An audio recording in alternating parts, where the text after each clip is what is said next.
Book Buzz, HarperCollins Book Buzz. Check it out. Do-do-do, Book Buzz, HarperCollins Book Buzz. Brought to you by Library Love Fest.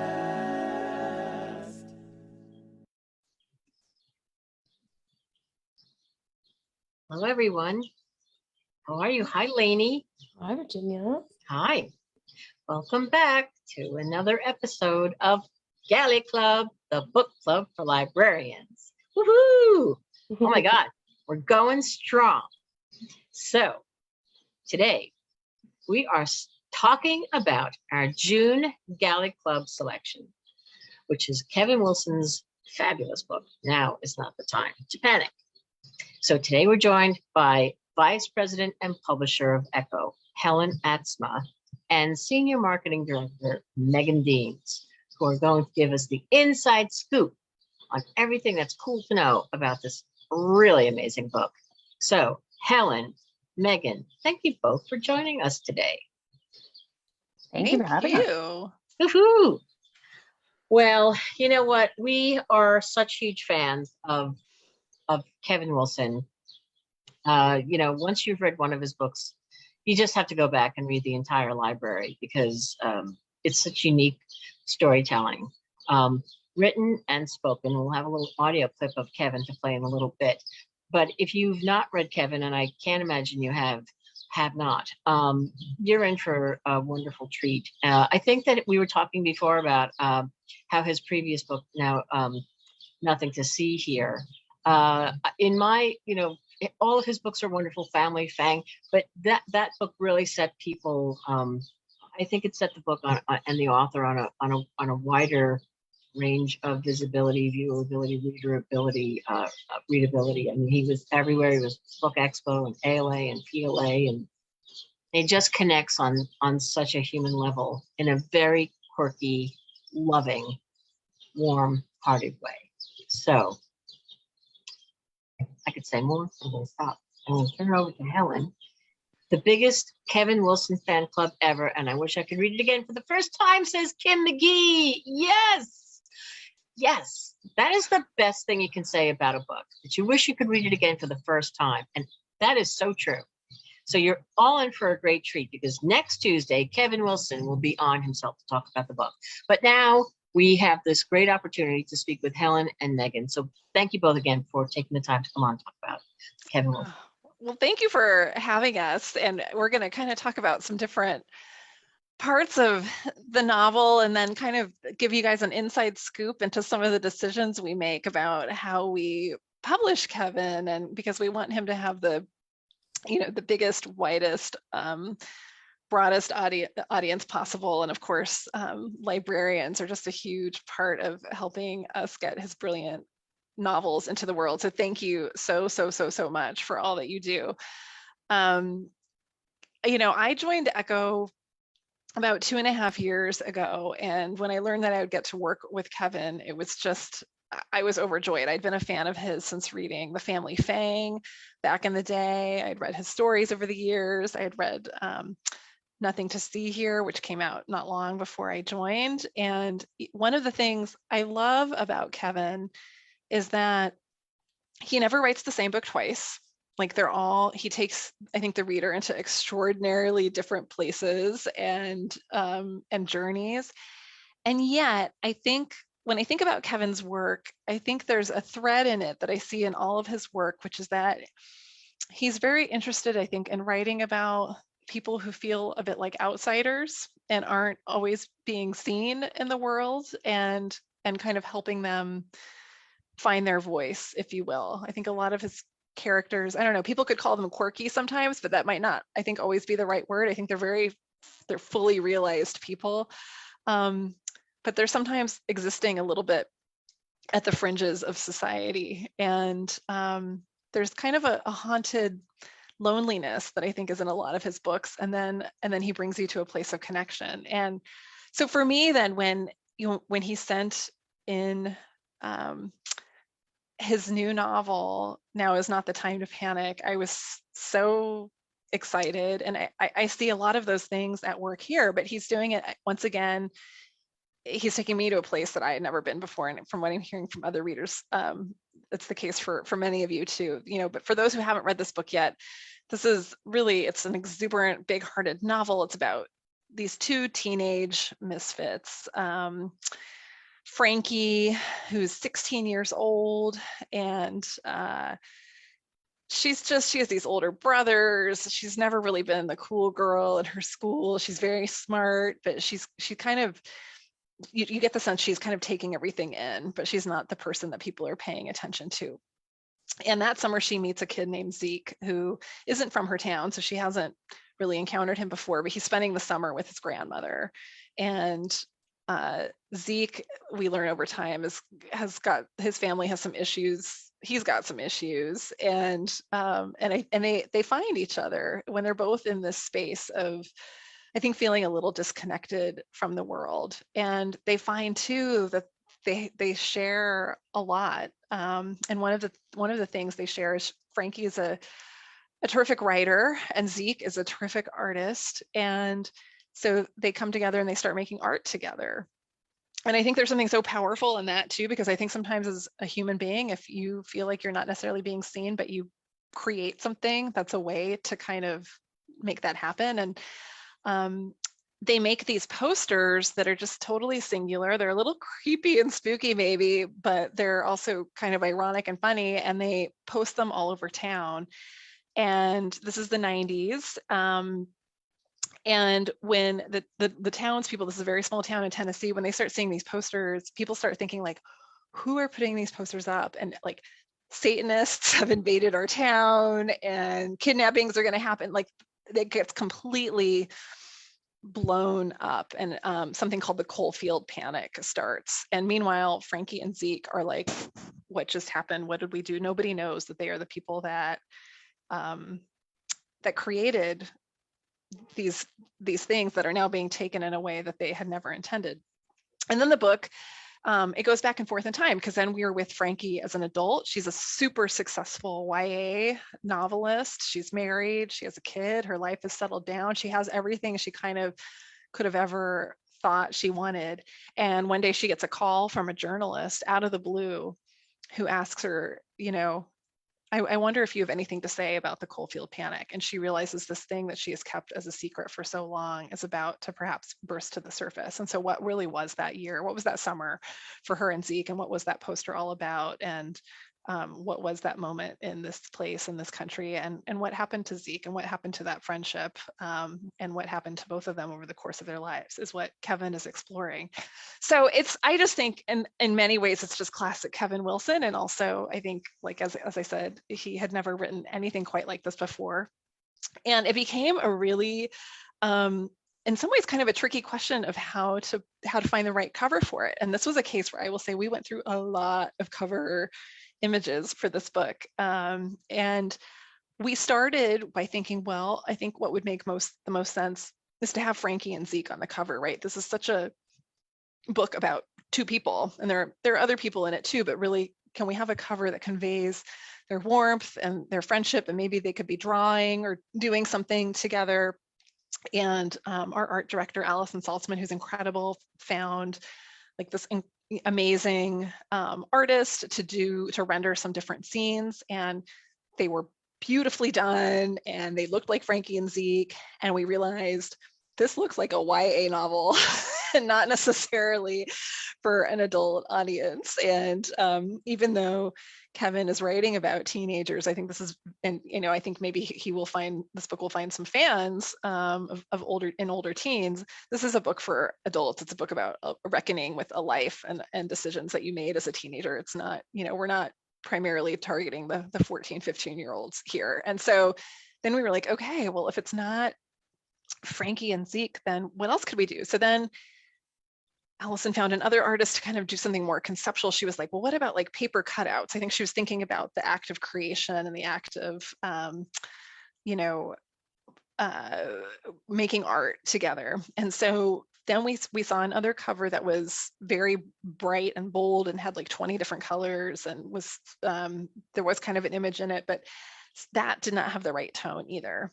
So then Allison thought, let's just get like very basic. We'll work with this amazing title. And as you can see, she found, I think she might have painted the paper herself, but she found like watercolor paper, and she actually went in and cut out every single letter that you see on that cover that's in green. And I think she used some kind of glue that you can like roll little knobs of it and then set the letters above. So this was totally handcrafted by Allison over the course of a weekend. And then she photographed it, which gave it the beautiful shadows and texture that it has. And in the end, I think we emerged with a cover that feels very homemade, and lets the title just sing. And is also for grown-ups to read. And it almost looks like a rancid secret. And that was the idea, like, another direction could have been to do a cover that was kind of like a spoof of the poster that's so mentioned in the book. And so that was something we talked about, but we realized that's just going to look like we're publishing a zine or something really cool, but it won't necessarily look like a big book for fans of Kevin Wilson. And also, she didn't really want, the poster is so iconic in the book. In a way, you want it to just exist in the imagination of the readers. And sometimes I think when you're doing a cover, you don't, in a way, want to put an actual image with that. You want the readers to just kind of imagine what it could have looked like. And if you attach something to it, you almost spoil the effect of the story. So that was one. I would say it was a long journey, and it was kind of up to the wire. And then when we saw this, everyone was like, that is it. And Kevin loved it, and his agent loved it. And I think everyone Virginia and Lainey, you seem to like it. So Love. 2 thumbs up. Yeah. The cover process is, I think, one that is, for all of our books, it's one that is both the most delightful and sometimes head scratching of all the things we do in publishing. We really, it's the visual expression of the book, and there are a lot of cooks in the kitchen. It needs to succeed on a lot of levels. We want it to look good when it's just visible at this this big on your screen. We want it to look great when it's on a shelf in a store. We want it to look great when it's up front in the libraries, where we know you're going to display this front and center when it comes in. But most importantly, it has to be true to the book and true to the spirit of the book, but in a way that will help us sell the book. And sometimes we see it's the very first image we see from our art director. It's like, that's the right one. It nailed all of it. And sometimes it is a real journey, but I'm happy to say that I think we usually get it right in the end at Ecco. That one of the other things that was really interesting about this book, and I think this is something that comes up a lot with fiction, everyone wants to know with certain novels, well, does the author have a personal connection to the story? And is the author willing to talk about that connection to the story? And how much of this is true and how much of it is not? And this was a case where Kevin, after I read the book and we started talking about it, it was very clear, there wasn't a Coalfield panic. I mean, he was referencing, I think, some cultural moments that have happened in terms of the satanic panic in the 80s or whatever, like when communities would kind of go a little, get a little manic over things that really they didn't need to. But at its core, he was writing a book about friendship and was thinking, I think, very specifically about a friend that he lost. And he ended up writing an author's note and also recording it. But Meghan, I think, is here to talk to us about how we often work with authors who have personal stories they're willing to talk about, and how we make the decision to use or not use some of that material when we publish these books. Yeah, definitely. And actually, Helen, if you don't mind, I'm going to pick up a couple things, a couple bonus scenes to your cover conversation, because one thing, just briefly, as when we're marketing a book, the cover is our second greatest marketing tool after the book itself. And so this is the time where I get a lot of requests about like, what can we do with the cover? How can we feature it in this or that asset? And I keep slightly having to disappoint people because the cover is a physical object that really can't be manipulated digitally unless you like go in there and like start all over again.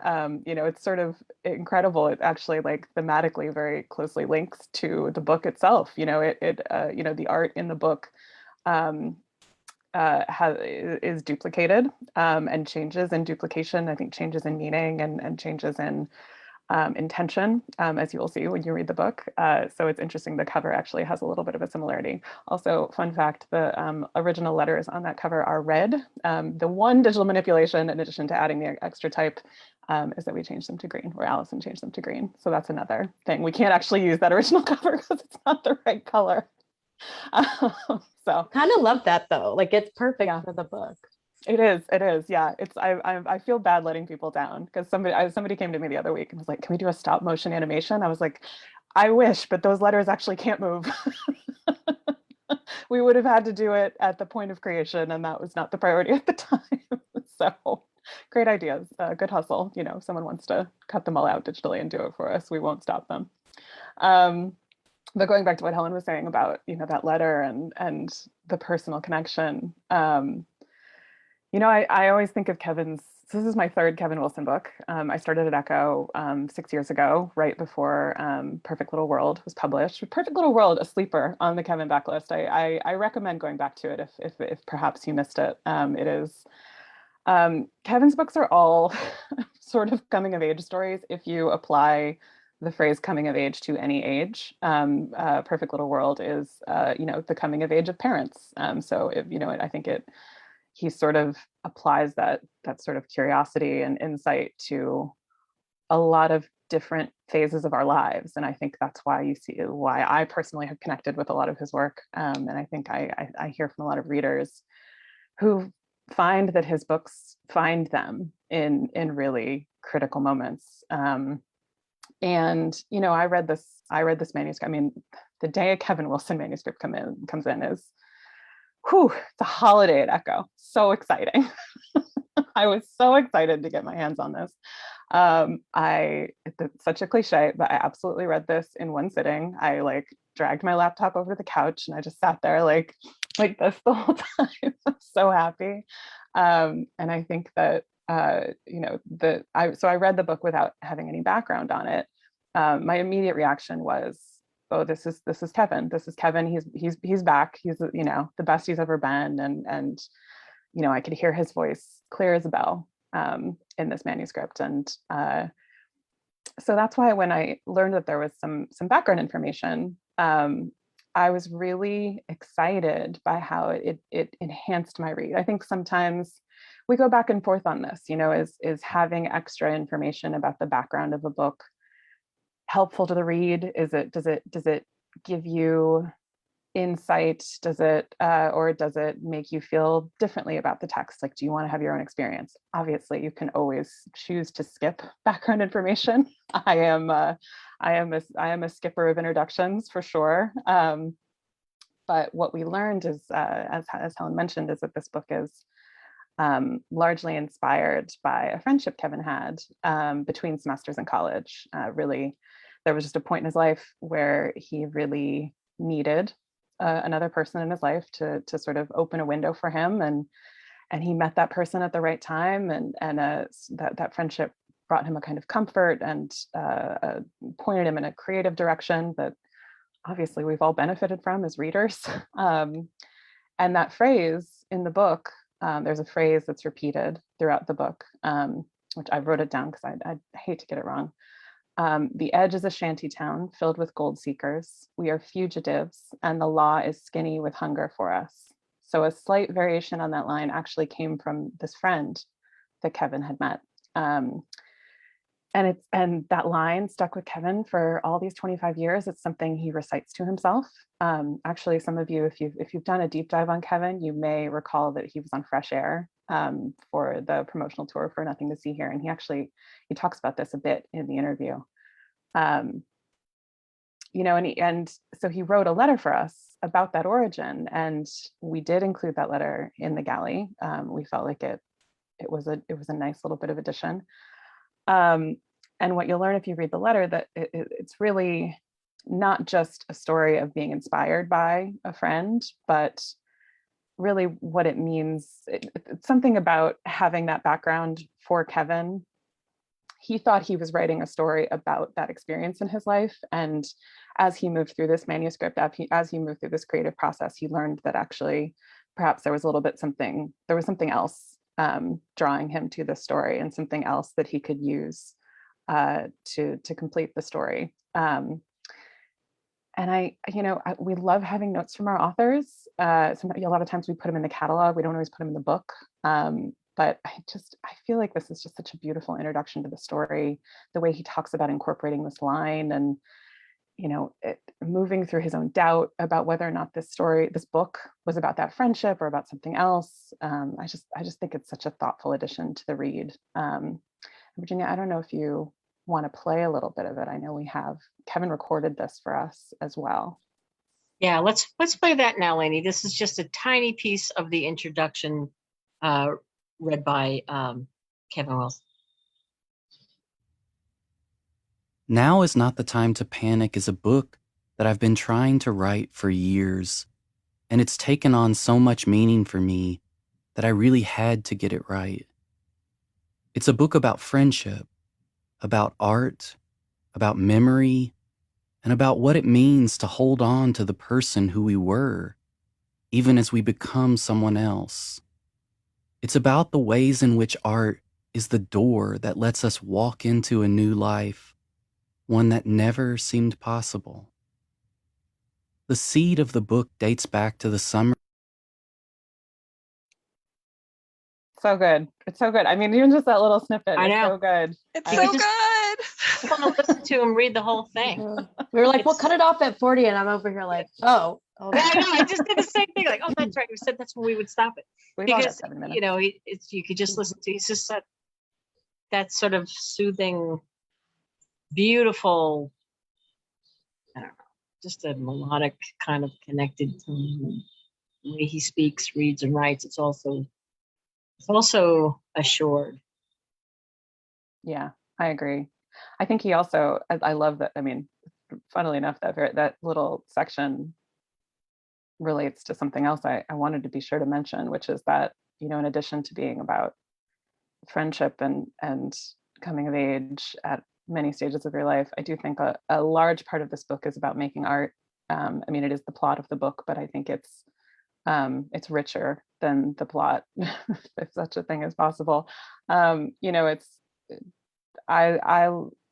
this is just obvious because self-evident as a person in book publishing, but I love reading writers writing about any kind of art, writing itself, music making, fine art, anything like that. I'm always interested to see how a writer chooses to take on art making. And this is reading through Kevin's novel here. I mean, this is very much about a book about what it can mean to make art, both as an artist and a non-artist. How creativity can become a guiding force, a defining one for you, how that definition might change for you over time, how it might feel to be confronted by your past work, your older impulses, as it were, interpretation, how the world chooses to interpret your art, what control you have over that or not, and how you reconcile that with where you were when you created that art. And I just think it's such an honor and a pleasure to get to read that aspect of this book. I would never go so far as to say this book includes Kevin's opinions on all those things, because he is a novelist and he is writing art. But it is certainly a lovely perspective, and a really like everything else he does, just a well thought, curious, big-hearted perspective that I just really enjoy about this book. I feel we were so excited when Nothing to See Here brought Kevin a whole new audience, and to get this book, and I know this is there's even more Kevin readers out there, and that just, there's no better feeling when you're publishing a book. Well, that's why we're, I don't know. This is it's so celebratory, to have, as you say, when the manuscript came in. And once you're hooked, once you've read one, you're there. You can't wait to see what comes out of his mind next, because it's always beautiful. And it's and I agree with everything that both of you are saying. And Helen, when you say that you not necessarily to use the word quirky, which I may very well have used, and I agree with you, because you don't want to have a scintilla of a negative connected with the word, because it's not. It's just unique. It's a unique way of telling a story, and I think, to your point, Meghan, talking about art and what it can, all the everything that is packed behind it, and who you were then, who you are now. You look back, and as Kevin says, can you be the person that you were then? What part of that do you bring with you? But I think in the hands of Kevin, creating these two kids who somehow in this crazy orbit find each other, right? And that's where it sparks. It's so interesting to watch them and how that sort of unfolds, because it doesn't start that way, but it sure becomes that way. And that's an interesting unfolding to see that their relationship. She's more the writer and he's more the artist, and what they do, and they, her crazy brothers, and finds the Xerox machine, and next thing you know, like, it just happens. And it's just such a neat story. I agree. Actually, Helen, I'm going to ask Helen a question, if that's okay. Please. I'd be curious, Helen, how to hear about some of the work that you and Kevin did while you were crafting that kind of core relationship, because we've talked a lot about the circumstances of the book and the plot and all that, but that relationship is, it is the heart of the book in many ways, and it does evolve in some surprising manner. It does. Kevin is such a pro, such a pro writer, and I'm always a little careful too with just how much I talk about the editing when the author isn't present. But what I'll say is there were two things that we thought a lot about as we worked on some drafts together. And one was more structural, kind of getting the balance between the past, the novel's present, and the novel's past, right? It needed a little bit more evening out. I think, the bulk of the text is actually in the past. The sections with Franny in the present, in terms of the actual amount of text, is less than when we're with her and Zeke in the past. But the balance had to be shifted, and so we were focused on that quite a bit. And then in terms of character, I think Franny was a lot further along than Zeke, and so Kevin was kind of thinking a little bit more about, I think, Zeke is a bit of a cipher to Franny, and so that's part of the appeal. He's a little, her brothers are these very overt, kind of in your face people, and a lot of the people in her high school, whether she actually knew them or didn't, they were kind of similar. And so teasing out someone who his whole role in the book partly is that he is a bit of a cipher and a bit of a mystery, even to himself. And that's partly what he's struggling with. He's trying to kind of figure out who he is as he's changing and his family is changing. And as he's also finding his voice as an artist. And as the book continues and he goes into adulthood, we learn he's dealing with mental health issues, both then and into the present. And making sure that the risk sometimes there is that the character is such a cipher that the reader can't latch onto them at all. And so Kevin, I think, just did a lot of good work on bringing out what he could about Zeke and about why they connected and why that was such a powerful connection, even as it's clear that Zeke is a person who's grappling with a lot and is going to continue to grapple with a lot. So we did.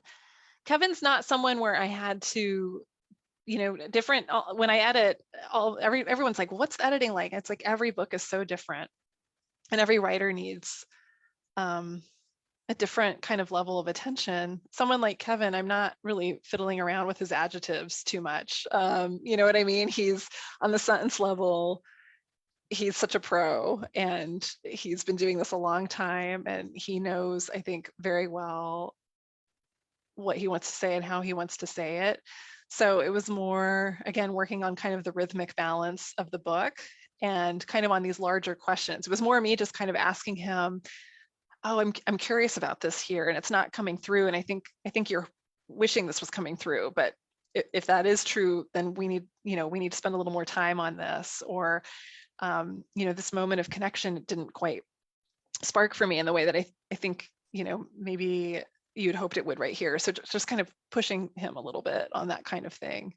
I view with the writers with whom I have the pleasure to work with now, a lot of them, not all, but a lot of them have been at it for a while. And so that process is often one of me just asking a lot of questions on the page. And then often the writer knows even better than I how to find the solution.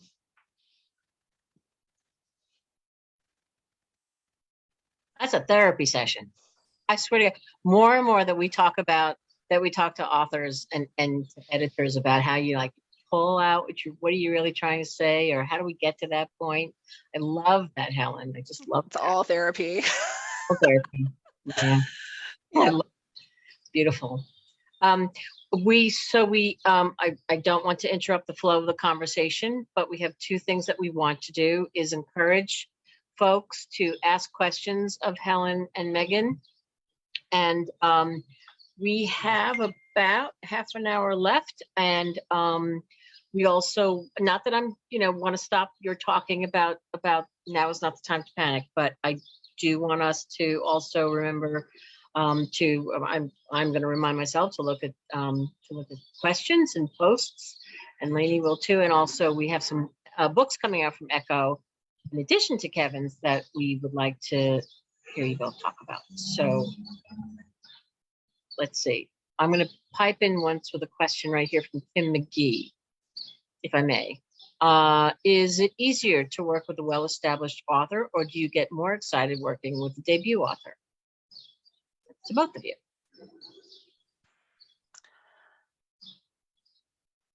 Should I take this, Meghan, and then you can? Yeah, you start, and I'll agree with you. You'll chime in. Okay.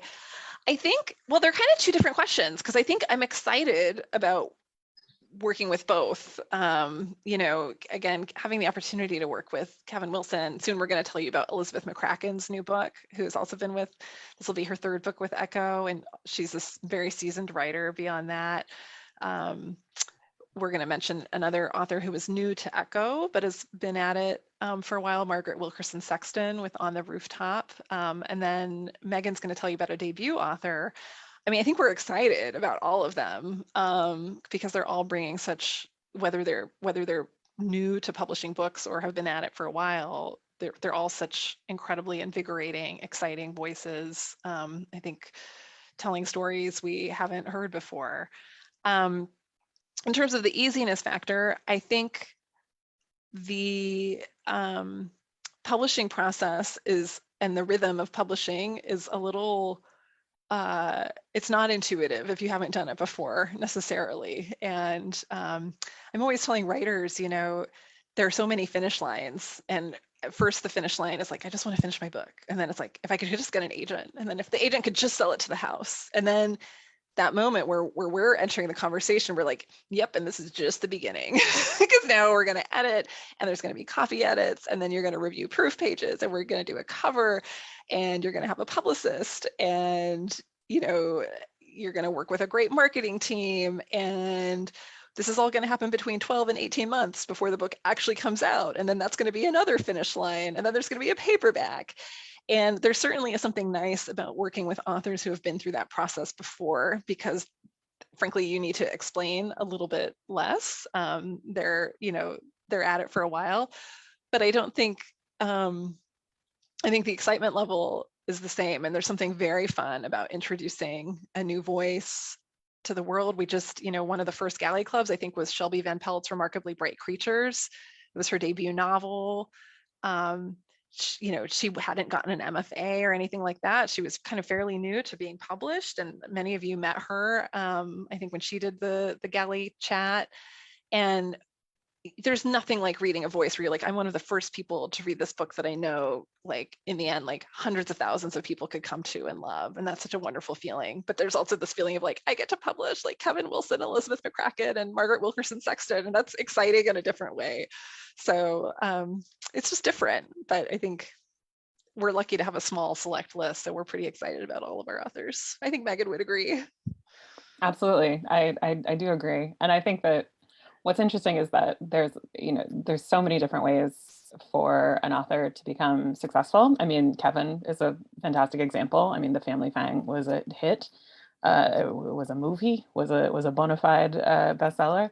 And then, a few years down the line, you have Nothing to See Here, which, as we've mentioned a couple of times, grew his audience in a very significant and really exciting way. So, you can have an experience with an author who is a veteran, and it can feel sometimes like it has the energy of a debut, where like that and when I say that, I mean readers are discovering them for the first time. So that sort of point of discovery does lend it an incredible amount of spark to a campaign, and you just see this word of mouth grow and grow and grow. I think traditionally people think of that sort of thing as happening at the first part of an author's stage, but Kevin is what we call a house author, meaning we've published him from the beginning, and I think that house authors are honestly my favorite, because it really does mean something to work on an author for a huge stretch of their career, if not their entire career, and it as a marketer, it's something, it fills my toolbox, because then I can come here and I can say to you all, like, I love this new book.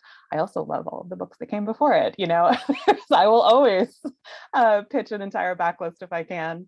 And it also just, as a person who gets excited about books and who gets excited about authors, like, I just want them to succeed. I don't just want them to succeed because it makes my job easier. I just want people to read these books that are really good. So if you read this one and you do what I did and read it in a day, guess what? There's more. You can go back and you can read the ones before it. So, and with the debut, that energy is sort of flipped around a little bit. Flipped around a little bit. You say, like, this book is really good. Just wait till you see what they have next. And that's also a very exciting way to pitch something. But it's just a shift in the way the energy flows. And I think we try to make the most of either version.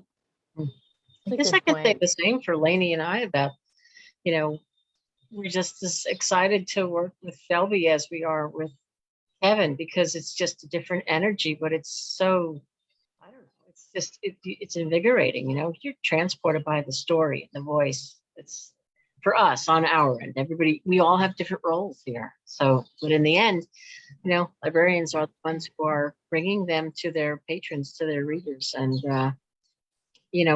we have comments in here saying, love the discussion with Shelby, crazy about her book, great book club selection for us from Donna Rasmussen. So, it's all over the place. And so, thank you for that question. Lainey, was there somebody who had a question you wanted to address? Yeah. Well, I was just going to say, Meghan, if I had $1 for every time we started a presentation said, but did you read the one before? Like, so I totally get that. So I know Amy White asked about the audiobook and who narrates it. And so thank you, Helen, for writing in there. But just to reiterate this, Jennifer Goodwin is going to narrate the book. I don't know if you want to say anything about that, or but he does that first little part. That was him. That'll be in the book. That'll be at the end of the audiobook, actually, Okay. in that case, I think. We were so excited to have Jennifer Goodwin, who I think is from Tennessee originally herself, and I think was on Big Love, and has been just an amazing actress. She fell in love with the book and wanted to do it. We have an incredible audiobook producer named Suzanne Mitchell, who works on most of the Ecco titles, and that process is really kind of fun and interesting. Most authors do not narrate their own books unless it's like a memoir, because narration is very hard to do, and it's very hard to do it well, and it takes a lot of time. So it's funny, a lot of my authors are like, I want to do it. And then I'm like, it's going to take you 2 weeks and you're going to get a cold and it will be hard. And it's often best to leave it to the professionals. And in fact, my authors who have done it are like, never again. It takes a certain person who's willing to be locked in a room for the amount of time it takes to record. And there's a real art to it. So Suzanne will often draw up a list of 5 or 6 people that she thinks, wow, these are the people who came to mind when I, read these pages. But like, these are really my top 2 choices. But then I share her list with the author with clips from,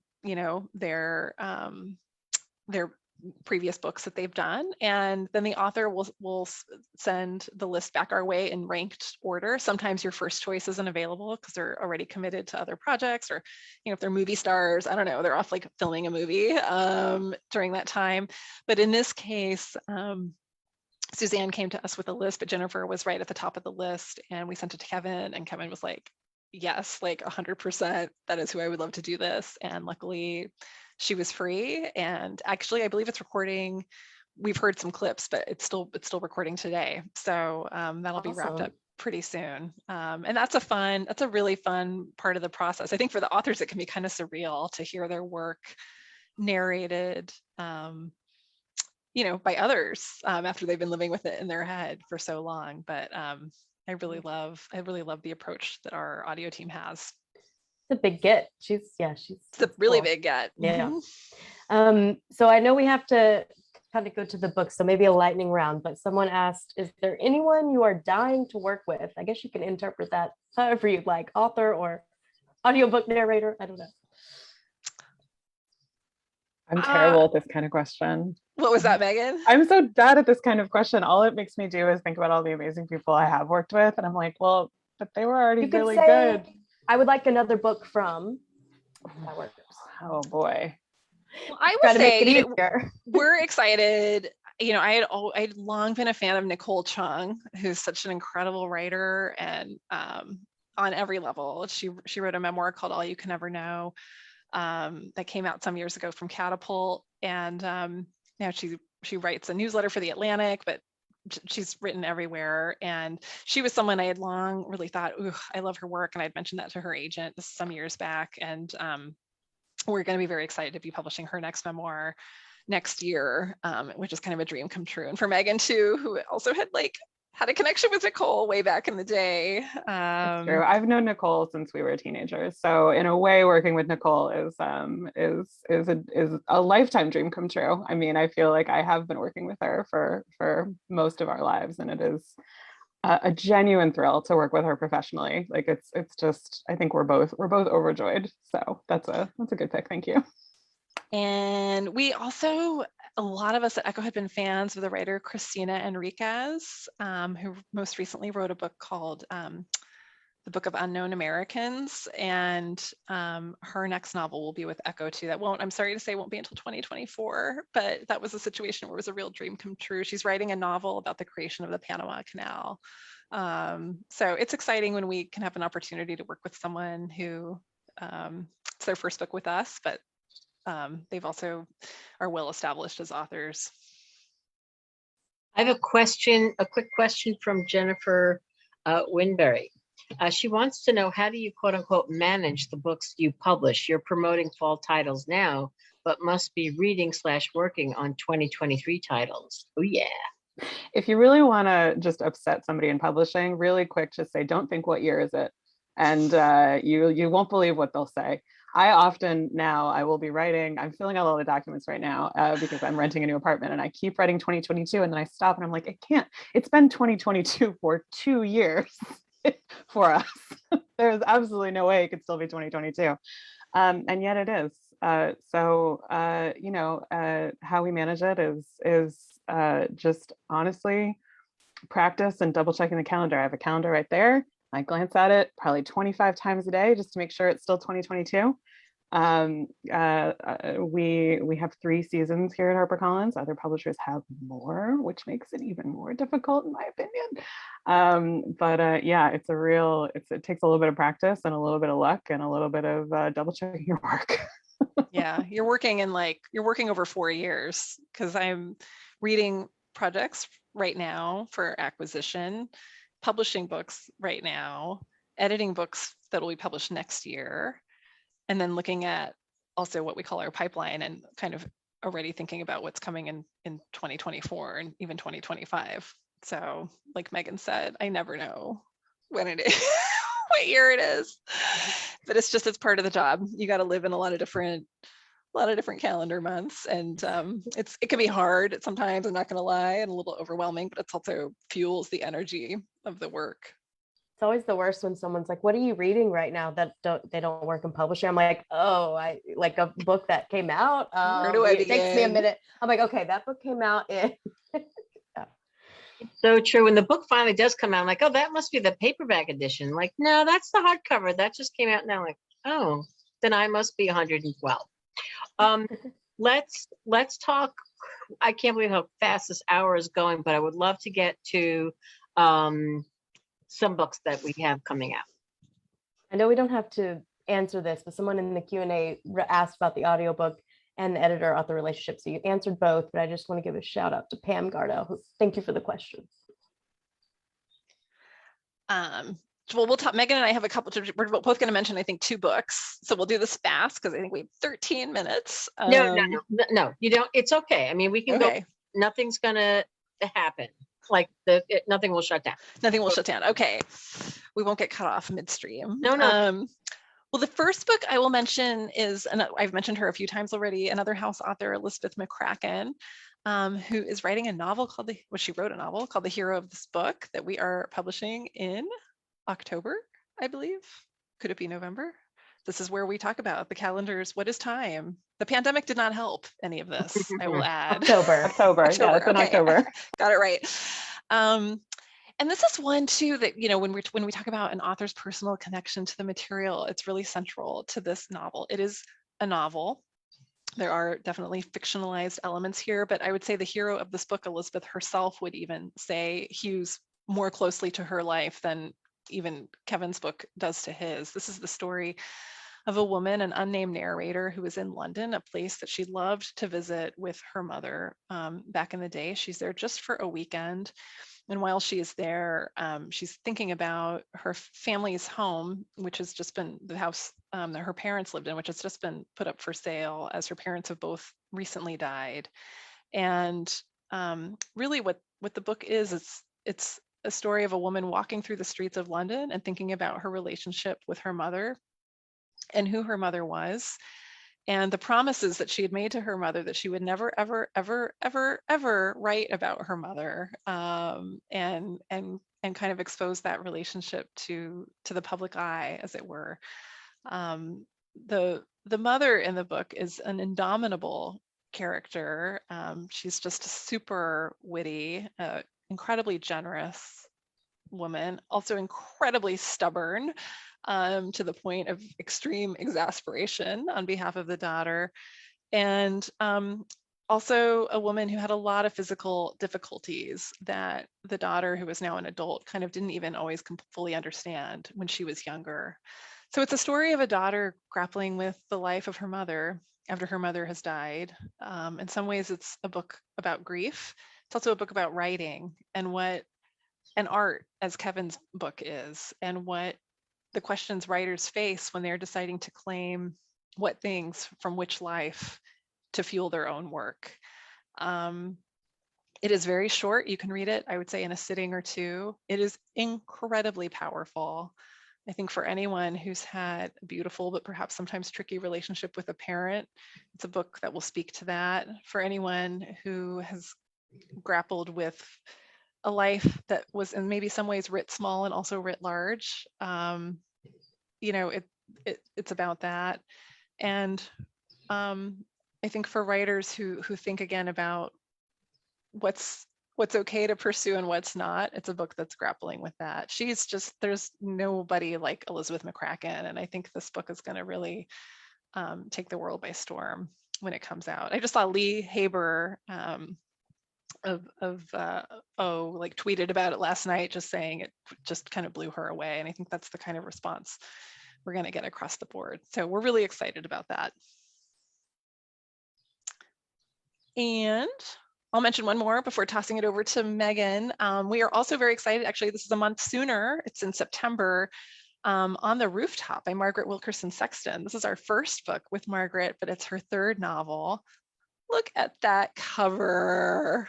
Oh my God, you guys, it's so good. I love this book. This is also a mother or daughter story. I guess there's a theme here. But this is about a mother of 3 daughters. It's San Francisco. It's the 50s.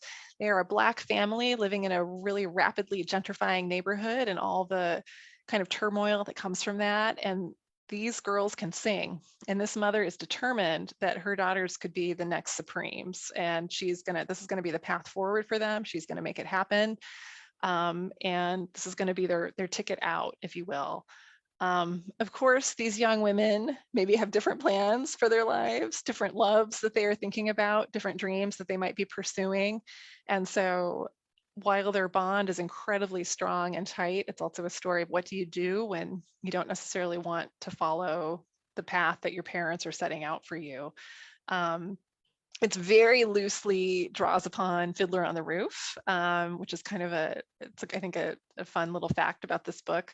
But it's a book of San Francisco in the 50s in a way that I've never seen the city before. And it's just full of music and life and vibrancy and just a big-hearted book. Those are both great books. They're great books. I like them both too. Yeah. And I'm going to mention a couple others. First, I'm going to mention Small Game by Blair Braverman. So some of you may be familiar with Blair's name. Previously for us, she wrote a book of essays called, it's a straight on memoir. It's not essays, called Welcome to the Goddamn Ice Cube. And then more recently, she did a book of photos for us called Dogs on the Trail, because Blair and her husband raise sled dogs. That is their job. It's an incredible job. And if you do not already follow Blair on Twitter, if you are on Twitter, I highly recommend it if you like stories about dog sledding and dog photos and all that sorts of good thing. But this is a novel, and this novel, I mean, Blair really does it all. This novel actually draws on Blair's firsthand experience as an extreme survival show contestant. Both she and her husband are on separate episodes of a show called Naked and Afraid, which is a real show. It is honestly a show where they drop you naked somewhere and you don't know where it is and you have to survive. So she was inspired by her experience on that show, and she wrote this novel about a woman who goes on a survivor style reality show, and with some other contestants, and a few weeks go by and they're sort of just scraping by, and they wake up and they discover that the television crew has gone. They don't know if they've left on purpose. They don't know if there's something more sinister at play. This book will get its teeth into you and it will not let you go. This is what I'm calling literary survival fiction. It is, nobody writes about the wilderness like Blair. She has lived it. She has been in it. She knows it intimately, and she's a beautiful writer. So, if you some of you perhaps are Peter Heller fans going way back. I had a similar kind of Dog Stars vibe when I was reading this, except Dog Stars, except even a little bit scarier than some of the parts of Dog Stars that still keep me up at night. So it's got suspense. It's got a little bit of everything, and it really is a tremendous book. And it's hard to believe it's her first novel. I mean, we already know she's a great writer, but turns out she's a novelist as well. Go figure. One of the most talented authors I've ever known or worked with. So a real joy. And then real quick, I'm going to bonus round it and mention a book. Oh, I should say Small Game is out November 1st. Night Wherever We Go. This is by Tracy Rose Payton.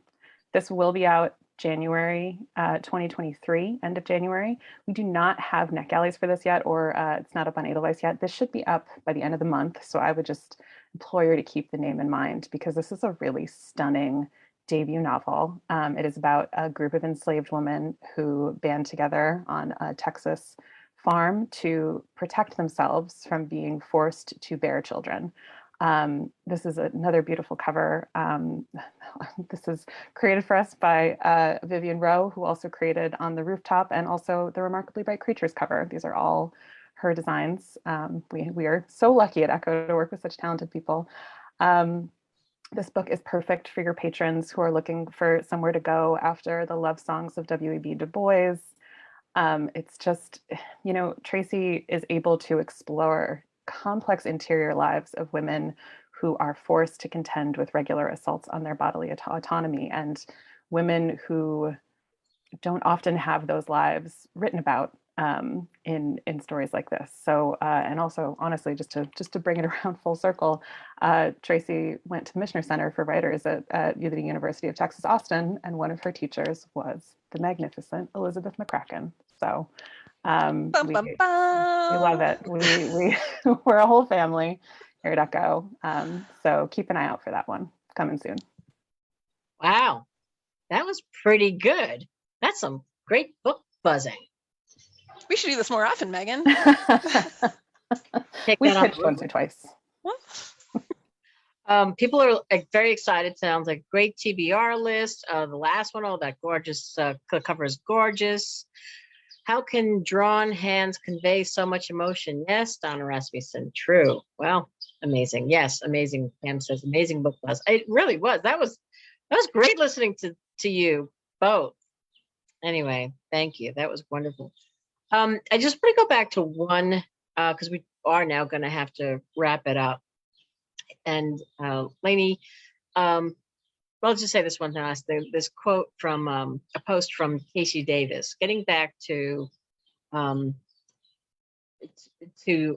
Wilson. She says, when you not only connect to characters and see yourself in the story, for me, is the gold standard of exceptional writing, and that is Kevin Wilson.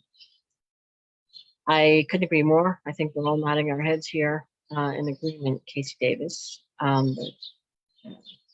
You do feel sorry, I was just say the best part of the book, I think, is that you can come from it from so many different sides. Like everybody sees something different. Like, I don't know whether it's like familial issues or that relationship, or even like guilt, what guilt does to you. Like, I just love that all of those themes, nobody's going to read the book the same. And it's a pretty powerful short book, but there's just so much packed into it. That is a really great point, Lainey. Yeah. That's a terrific point. Yes. And can I just say, Kevin Wilson is 100% the best, and that you guys all get to meet him next week. Just, you're in for a treat. Like, when I see Kevin's name in my inbox, it makes me so happy because I know 100% I'm going to be laughing by the time I'm at the end of it. Like, he just has this dry wit that this is unsurprising, I think, if you have read his fiction, but it just gets us every time. He has an incredibly generous spirit and a wicked sense of humor, and is just so lovely. So yeah, lucky you guys. There he is. Thank you for that intro. Yeah. He is very, very funny. He is. He's many things wrapped in one. Kind, smart, brilliant, straight. So we invite you all to come back next Tuesday, 28th, 2:00, to have the Full Circle Book Club, where you get to meet the author of this wonderful book. And Lainey has put all of the links to all of the other books that Helen and Meghan have talked about into the chat here. So, thank you, Lainey. Lainey, honors. Oh, well, we have very exciting news. So we teased a lot that we were working on a virtual as well as our in-person buzz that's world famous, maybe self-proclaimed, but it's world famous. And we did it. We did it, Virginia. We're bringing it to you. So you can see the buzz in person at ALA. It's going to be at the Marquee, in the Marquee Ballroom, Salon 6. Come for some toast or breakfast foods. And then virtually, Library Journal's doing a webinar. So you won't miss anything. Just click and you can let us know that you're coming in person, or stay home in your PJs and listen to us, live stream us. So Lainey, the link is there. You can also go to librarylovefest.com, and it's pinned to the top so that you can, again, attend virtually or in real time, virtually or in person if you're traveling to DC. Either way, we'll be talking about some highlights from our fall 22 and winter 23 list. So we hope that you can join us one way or t'other. And next Tuesday, we get back Monday night from ALA. And Tuesday, we're going to talk to Kevin Wilson about this wonderful book. Now is not the time to panic. So much to come. Meghan Deans, Helen Atsma, thank you both so much for coming on and talking about this wonderful book, the story behind the story, and also telling us, giving us a heads up on some books that you're really jazzed about, as are we. So, and you'll be hearing more about those in weeks to come from Library Love Fest. So Thank you for having us. Thank And thank you. you, librarians. Woohoo! Thank you everyone for your questions. It was so good to be here. Yeah, this was terrific. And Lainey just put the link in to the RSVP for our buzz. So that's in the chat. So we hope to see you or be seen one way or the other. And until next time, take good care of yourselves. Thanks for watching, and see you soon. Bye, everyone. Thanks, Echo.